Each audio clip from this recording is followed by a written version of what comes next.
D'accord, Moïse Katumbi, bon, il a été gouverneur de la province du Katanga. À l'époque, elle n'était pas encore divisée en 4 morceaux, mais qu'est-ce qu'il en a fait?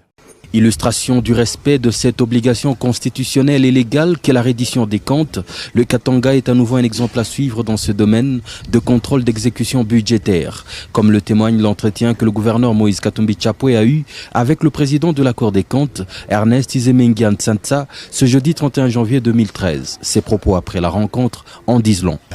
Alors je tiens à vous faire remarquer que la province du Katanga est dans ce domaine la première province à faire une reddition de comptes, à exécuter un budget et à faire une reddition de comptes à la Cour des comptes.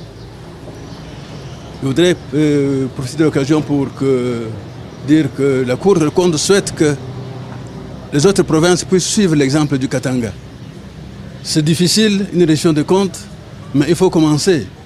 Même au niveau du pouvoir central, on fait la reddition de comptes chaque année. Il y a toujours des petits problèmes aussi à régler, mais il faut commencer.